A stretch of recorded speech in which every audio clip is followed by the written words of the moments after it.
Na hivyo tumekuwa kufikiri kuhusu nini maana ya kuona Yesu kuleta ufalme wa Mungu karibu na watu. Jambo la ajabu, utume wa Mungu unaoendeshwa na shauku ya Mungu. Na Mungu anatutaka tuendane na shauku, kuona ulimwengu, mji, watu yeye anavyowaona. Sio kwa njia tunayofanya, kwa njia yake. Mungu aliupenda ulimwengu sana. Na Yesu alipokuja ulimwenguni kukamilisha misheni hii, anataka wewe na mimi kumfuata, kuungana naye katika utume huo. Hicho ndicho tunacholenga, kuungana na Yesu katika utume huo. Na Yesu alifanya jambo hilo kuwa wazi kabisa, na hilo ndilo nataka tufikirie katika kipindi hiki. Yesu alifanya jambo hilo kuwa wazi kabisa alipowaita wafuasi wake wa kwanza.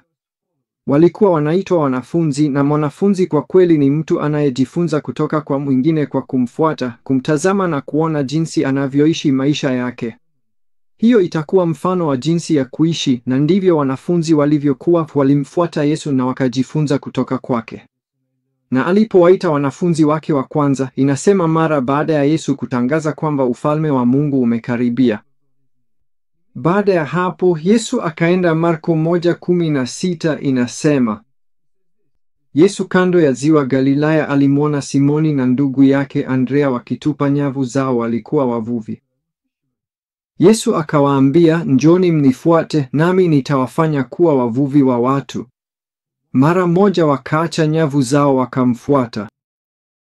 Na kisha baadaye katika Injili ile katika Injili ya Mathayo sura ya 16, Yesu anawaambia wanafunzi wake hivi, yeyote anayetaka kuwa mwanafunzi wangu lazima ajikane mwenyewe, achukue msalaba wake na anifuate.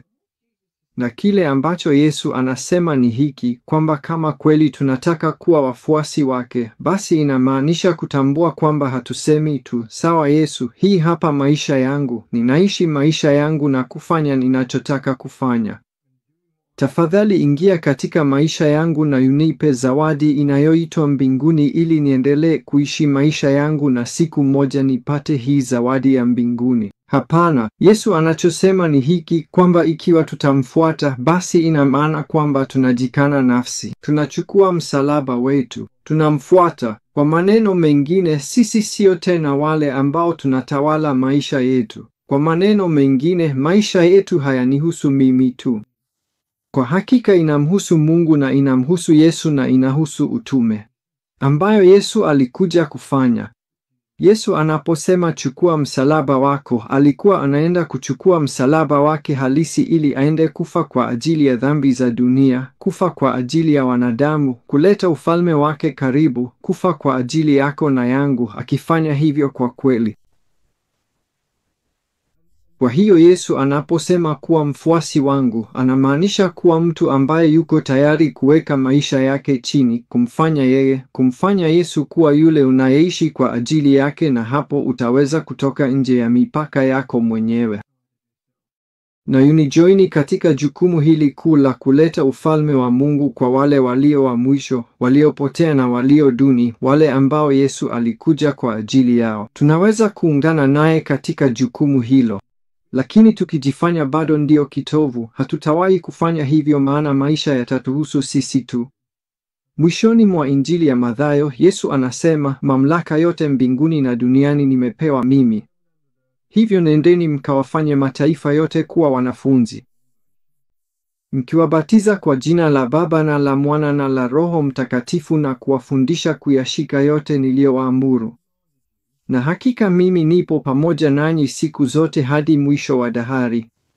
Kusudi zima la Yesu kuwaita wafuasi wamfuate lilikuwa ili waweze kuandaliwa na kutumwa kwenda kufanya wanafunzi wengine, ambao nao wataandaliwa na kutumwa kufanya wanafunzi wengine. Harakati hii itabadilisha dunia wakati watu wanapojitoa maisha yao kwa Yesu, kumfuata na kisha kushiriki ujumbe huu na wengine, nao pia wakijitoa maisha yao kwa Yesu, na mchakato huu unaendelea na kuendelea. Kwa hiyo nataka kutoa hoja chache kuhusu hilo ambazo ni muhimu sana tunapofikiria kuhusu kujiunga na Yesu. Kwa sababu kama tunataka kujiunga na Yesu, lazima tuzingatie mambo haya kwa umakini. Jambo la kwanza ambalo nataka kusema ni machache tu. Jambo la kwanza ni hili: kama tunasema ndiyo kwa Yesu, hiyo inamaanisha tunasema ndiyo kwa agizo lake. Wakati mwingine tunasikia watu wakishiriki injili ya ufalme, wanaongea kuhusu Yesu kufa kwa ajili ya dhambi zetu, jambo ambalo alilifanya kweli, kufufuliwa kutoka kwa wafu kwa dhambi zetu ili tupate uzima wa milele. Sema tu ndiyo kwa Yesu. Mpe Yesu tu maisha yako. Njoo mbele na uitikie na utapokea Roho Mtakatifu, na haya yote ni kweli, na utaenda mbinguni. Lakini sahau, Yesu aliweka wazi kwamba kulimaanisha kujikana nafsi, kuchukua msalaba wetu na kumfuata. Ikiwa naweza kuiweka hivi, natumai hii inaeleweka. Hakuna shaka kwamba zawadi ya uzima wa milele ambayo Yesu huleta ni bure. Hatupati, ni zawadi, hatuwezi kuipata, tunaipokea. Lakini sio nafuu.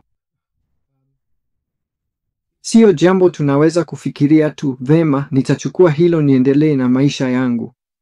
Hapana. Hatuipati. Tunapoipokea, tunairuhusu ibadilishe maisha yetu na kuwa watu tofauti. Kwa sababu Mungu, Roho Mtakatifu, anaishi ndani yetu, hutufanya zaidi na zaidi kuwa watu ambao Mungu alikusudia tuwe. Kisha anaweza kututumia kupeleka habari njema za ufalme kwa watu wasiomjua Yesu ni nani. Kwa hiyo kusema ndiyo kwa Yesu sio kuhusu mimi tu. Ni kuhusu mimi kusema ndiyo kwa Yesu na ndiyo kwa agizo lake ili aweze kunitumia kuleta kusudi lake ambalo ni kupeleka injili ya ufalme ulimwenguni. Kwa hivyo nataka tufikirie sana kwamba unaweza kuwa tayari uko kanisani na unaweza kujiona kama Mkristo, lakini tafadhali chukua muda kidogo kufikiria, je, umewahi kusema ndio kwa utume wa Yesu? Je, umewahi kuwa tayari kusema, Yesu, ninachukua msalaba wangu, naacha maisha yangu nyuma na salimisha kila kitu kwako? Na labda wewe si Mkristo. Labda wewe ni mtu ambaye uko hapa kwa sababu mtu alikuleta au ulisikia juu yake na ukaja pamoja na haujawahi kutaka hata kufikiria juu ya hili hapo awali. Au labda umefikiria juu yake hapo awali. Sijui. Lakini nataka kukuambia pia kwamba ikiwa utasema ndio kwa Yesu, basi lazima useme ndio kwa utume wake. Vinginevyo hatusemi ndio hata kidogo. Kwa hiyo kusema ndio kwa Yesu kunamaanisha kusema kwa utume wake. Kisha tunapokea zawadi, nguvu ya Roho Mtakatifu ambaye anatupa uwezo wa kujiunga na utume wake. Lakini pia tunahitaji kuandaliwa ili kufanya hivyo. Na hilo ni jambo tunalotaka kulifikiria katika kujiunga na Yesu, kwamba Yesu alisema, nitawafanya wavuvi wa watu. Alikuwa tayari kufanya hivyo. Alisema atawaandaa wafuasi wake. Na kwa hivyo ninachotaka kufanya ni kufikiria tu juu ya mambo machache kuhusiana na hilo, jinsi Yesu alivyowaandaa watu kumfuata. Na ninataka kuuliza maswali machache tu. Swali la kwanza ninalotaka kuuliza ni hili: kwa nini Yesu alifanya wanafunzi? Tayari tumeshughulikia mengi, lakini nataka uangalie mambo haya machache. Baada ya kifo na ufufuo wa Yesu, aliwaambia wanafunzi wake, hili liko katika Matendo sura ya 1 mstari wa 8, alisema, mtapokea nguvu Roho Mtakatifu atakapowashukia, nanyi mtakuwa mashahidi wangu Yerusalemu na katika Yudea yote na Samaria na hata mwisho wa dunia. Yesu alifanya wanafunzi, na ninasisitiza hili, tulilisema awali, alifanya wanafunzi ili waweze kujazwa na nguvu za Mungu, yaani Roho Mtakatifu, ili waweze kuwa mashahidi kwa ulimwengu wote, wakianzia pale walipokuwa. Walikuwa Yerusalemu aliposema hayo, lakini ingeenea na kuenea na kuenea. Na kile Yesu anataka kufanya na kila mmoja wetu tunapokuwa wanafunzi wake ni kwamba anataka atutumie tuanze katika Yerusalemu yetu, yaani mahali tunapoishi, na kusambaa kote duniani, dara, miji na vijiji ambako Wakristo wanaishi. Anataka sisi sote katika sehemu hizo tuanze kuruhusu nguvu ya Mungu iwe mashahidi kupitia maisha yetu kwa Yesu ni nani, ili ulimwengu uweze kuona. Kwa sababu Yesu anataka injili yake, injili kuu ya ufalme, ijulikane kwa watu kila mahali. Naye anataka mimi na anataka ninyi, sisi sote tufanye hivyo. Kwa hivyo maswali mengine: Yesu aliwaita nani wawe wanafunzi wake? Wakati mwingine tunafikiri lazima walikuwa viongozi wakuu, maprofesa wakubwa, madaktari au wahandisi wakubwa. Sijui, watu wakubwa, viongozi wakubwa, wanasiasa au yeyote yule. Lakini kinachonivutia ni kwamba tukirudi mwanzoni kabisa mwa Injili ya Marko ambako tumekuwa tukiangalia sana, na Yesu alipokwenda kuwaita wanafunzi wake wa kwanza, aliwaita wavuvi, watu wa kawaida kabisa ambao hawakuwa na elimu kubwa. Aliwaita wakusanya ushuru, aliwaita maafisa wa forodha, aliwaita watu wa kawaida. Haikuwa watu wenye elimu kubwa, ilikuwa tu watu wa kawaida. Na wakati mwingine unaweza kufikiri, basi watu ambao Mungu anaweza kutumia si watu kama mimi. Hawezi kunitumia mimi kamwe. Anatumia tu watu wanaosimama kwenye majukwaa au watu wenye shahada na vyeti na vitu kama hivyo. Lakini la, Mungu anatutumia sisi sote. Yesu alitumia wavuvi, watoza ushuru, watu rahisi. Na kupitia watu wa kawaida mambo ya ajabu yanaweza kutokea. Kwa hiyo wamejifunzia wapi? Walijifunzia wapi? Hili ni jambo ambalo nadhani ni changamoto kwetu sote na kanisa tunapofikiria juu ya hili, kwa sababu wakati mwingine njia hii haijawa jinsi Yesu alivyofanya. Unaona, watu hawa walijifunzia wapi kuwa wanafunzi ambao wangeweza kufanya wanafunzi?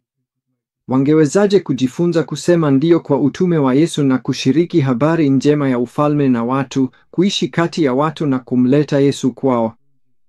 Jibu la hilo ni miongoni mwa watu. Nakumbuka nilizungumza muda mfupi uliopita kupitia Zoom kwenye mkutano huko Zambia, na niliuliza swali, tunajifunza wapi jinsi ya kuogelea?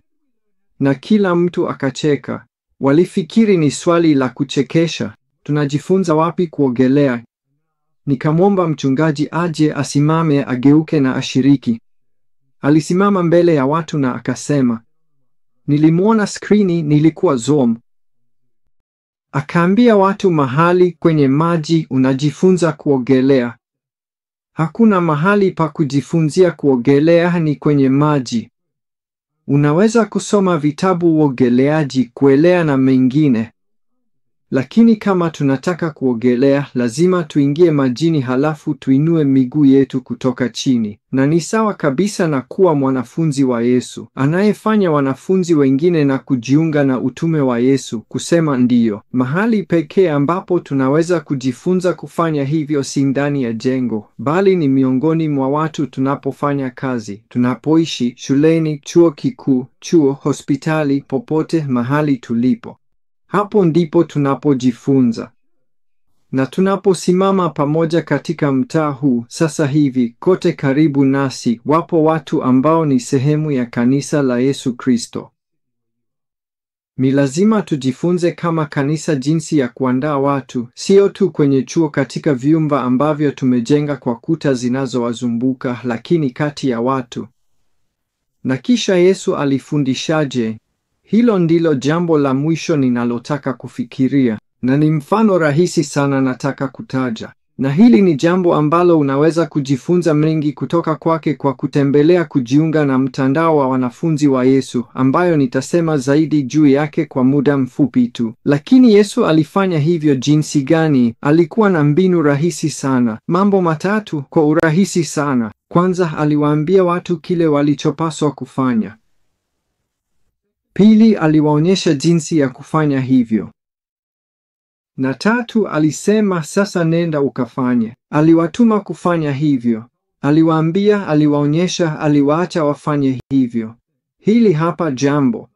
Kujifunza zaidi hufanyika kwa kuifanya. Kuambiwa inasaidia kidogo. Kuonyeshwa husaidia kidogo zaidi. Lakini kufanya, hapo ndipo kujifunza kwa kweli kunapotokea. Ndipo kujifunza kwa kweli kunapotokea, na huo ndio mfano ambao Yesu alitumia. Aliwaambia, aliwaonyesha, kisha akawaacha wafanye. Na ilikuwa katika kufanya hivyo. Tunasoma hili kwenye Biblia mara kwa mara. Ni katika kufanya hivyo ndipo walipojifunza kwa kweli jinsi ya kuwa wanafunzi ambao wangeweza kuungana na Yesu katika utume wake. Kwa hiyo, kwa kanisa katika mji ulipo, changamoto na hamasa yangu kwako ni hii: tunahitaji kubadilisha namna tunavyofikiria kuhusu kanisa ili tufanye kipaumbele chetu sio tu kukusanya watu nyuma ya kuta, bali tufanye kipaumbele chetu kuwawezesha watu kutawanyika kwenye jamii ili kuleta ufalme wa Mungu karibu na watu. Na kwa wote ninyi nasema hivi, Yesu alisema wazi kabisa, mtu yeyote akitaka kunifuata lazima ajikane mwenyewe, achukue msalaba wake na anifuate. Na chochote ambacho hicho kinamaanisha kwako sasa hivi, ombi langu ni kwamba Mungu azungumze moyoni mwako na utamjibu Yesu kwa ndio. Na ndio kwa utume wake.